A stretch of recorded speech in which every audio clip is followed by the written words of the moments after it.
What's poppin' YouTube? You already know what it is. Your boy Karan from the world of Q. I'm at my doctor's office, first doctor's appointment since my surgery. Trying to get cleared to work out. Clean bill of health. You know, they're gonna check the site that they did the surgery on. You know, pretty much to see like, you know, nothing's reoccurring. Everything's healing up fine. They already checked my temperature, switched my mask and everything like that. So, you know, I'm actually on this side right here. You know, I have breast cancer is like a form of skin cancer, but I'm gonna get back with y'all. All right, so correction. Maybe they might do tissue expansion, or we might be expanding the tissue, or they're either gonna take some staples. They're definitely gonna take some staples out or the stitches out. But I don't think we're doing a tissue expansion today. Just for some of y'all, with this clip. That right there is for the staples, the other one is for the stitches. This is what they use for the tissue expander. It could be painful, and this is the saline that they put inside the tissue expanders.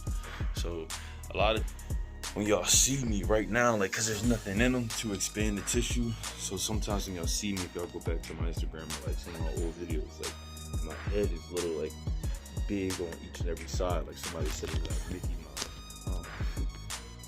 It's usually just them after they took out the tumor 3 years ago.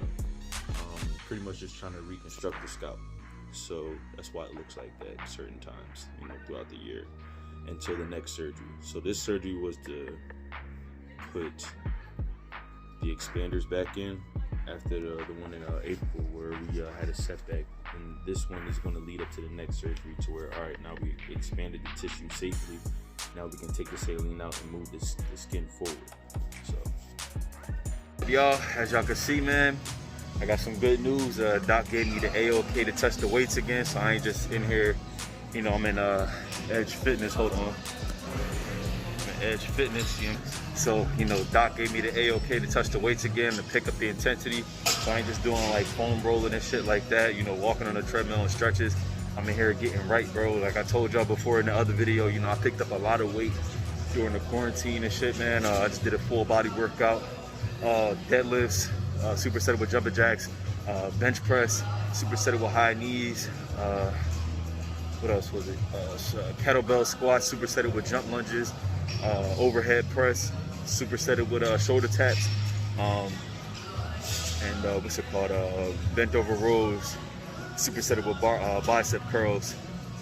And I finished off with some core, and I did a little bit of intervals on the bicycle in the cardio room. I did a little bit of cycling. So I just finished up, man, and you know, I got like I said, as you can see, we didn't do the tissue expansion yet. He only took a little bit of the stitches out, and you know, he said the swelling is going down around the ports and around the area. So you know, we'll probably do the expansion with the next appointment that I see him, and then start that process before the next surgery. So yeah, bro, like I said, celebrating today. So I'm gonna get with y'all later on the night. What up, YouTube? You already know what it is. Your boy Karan from the world of Q, and I kind of wanted to finish this vlog off. I'm back at the house, rainy day today. Not really feeling the best, but I wanted to finish the vlog off with, you know, kind of, you know, discussing my barber journey with you guys. I just really recently did my first high taper fade. I believe that's what it's called. And you know, you hear a lot of times with fades, it just depends on like the type of hair that people have and things like that. Now I did this fade on my cousin. Shout out to my cousin Luke. He is of his mother is white and his father is black, so his hair is not as coarse or maybe a little bit more curlier than the average black person's hair may be. So a lot of times, like when you make those guidelines and you start your guideline with the fade, it's easy to kind of, you know, mess up that guideline and take that line up a little bit more, you know. And I did I think I did a decent job. Obviously, I know where I have to improve, and you know, the things like that. Like I really want to work on shaving down my time. Like me personally, bro, I'm a perfectionist. So if I see somebody else doing it in a video and I understand that it's going to take time and it's going to take work, like I need to see that progress within myself. Even if I know it's me doing that for the first time, it's like I can't really just rest on my laurels. And I'm not sure how people can do that, but to each his own, right? So I feel like I didn't do a bad job with his hair. Now, the shape up clippers or the trimmers that I had, the Circers, hold up. Circers, they're all right. I actually like the actual clipper for cutting. I love them things, feel me? But, I need to get a better trimmer. Actually, the trimmer that my school gave me, last client's hair I was cutting. I was cutting them in their house, pause. And, the clipper fell and it hit the floor and the blade is broke. So, I don't know why I got something in my eye. But, nonetheless, so I was using those, and I took them to a couple people to see if they needed to get zero gapped, and they didn't. Some people said they didn't need to get zero gapped. Some people said they didn't. Like, it's not that bad, it's just like you could have had it a little bit better.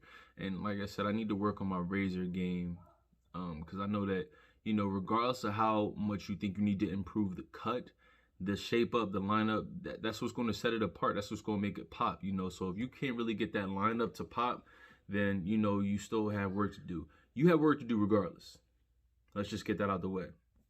Whether you're a 10, 20-year vet, OG in the game, go to the game or something like that, you always going to have work to do. But like I said, bro, I'm not even a year into this, my 4th client. And so, I just realized that there's work to do, and, so many things. A wise man once gave me this advice. And shout out to my mentor, Steph, over at Pluck Cuts. Check out his IG at Pluck Cuts on Instagram. And he just basically told me, because I was actually looking into it, and the reason why I'm telling you is I was looking into buying like the color enhancement. Because a lot of the people that I'm getting, I'm starting to see now that, they have hairlines where they have patches in them. They're dealing with a slight alopecia. Their hairline is starting to recede a little bit. He was like, you want to get to the point where you don't want to start using the enhancement until your shape up game, your lineup game is sharp. Because a lot of people will use the enhancement and then bank on that. Like, yo, what if you ain't got that? So you mean to tell me you can't give me a good lineup regardless? You know what I'm saying? So, like, bro, I just, one thing, I respect my OGs. I respect the gods of the game, you feel me? And I just take game from them and try to implement it in what I do. Like with my cousin Mikey, he had balding spots in his hair, and I was able to blend it pretty decently, pretty good, I think. And really just working on trying to get his hairline back intact. And I think I did a good job, better than I expected to with that. Now, if I'd have had the razor, man, I'd have made it pop a little bit, just a little bit more, you feel me? But it's just, to me, it's the details, because you're going to finish the cut. You can finish the cut within 10 to 15 minutes. It may take another 15 to 20 to 30 minutes, especially if you're a beginner. If you're a beginner, it's going to take you a little while to get through the cut. But as you become moderate and things like that, you'll start to see that, it's all in the detail. Why certain cuts come out the certain way. That barber's eye is starting to say, ah, shit. So we got a little bit of darkness right here. Okay, shit, we still got the guideline right there. Damn, all right, so I lined this up a little bit, but that hook, like, see, this hook right here is popping, but this joint over here is a little dull. So, just certain things that you'll be able to look for. So the more I do it, the more I'm starting to see, like, all right, so before I take this picture, let me make sure this is good over here. Let me ask them, how do they see it? Because there's certain things that they may not see that you're going to see, that you're going to have to, make sure is all good, because your client doesn't know too much about hair 9 times out of 10. Now, if they know about their hair, they know exactly how their hair is going to grow back, how they want their hair to grow back in, the pattern is supposed to grow back in, the way their hairline is supposed to, if they know about it, But if not, as a barber, it's your responsibility to not only know that, but to educate them on that as well, too, so that they know why you're doing certain things. Every movement has a purpose. So that's all I wanted to really get to, you guys. Yo, Wu-Tang forever. You already know what time it is. It's your boy Karan from the World of Q. Guys, give me a follow on Instagram at the world of underscore Q856. Guys, I appreciate y'all watching me. If this is your first time watching this video, subscribe, like, comment, and share on the video. It helps the channel grow. Make sure y'all hit the notification bell so y'all don't miss out on any other my vlogs, my movie reviews, my barber journey, my fitness journey, guys. Make sure y'all just hit the notification bell so y'all get the noties on all of those. And guys, once again, we out.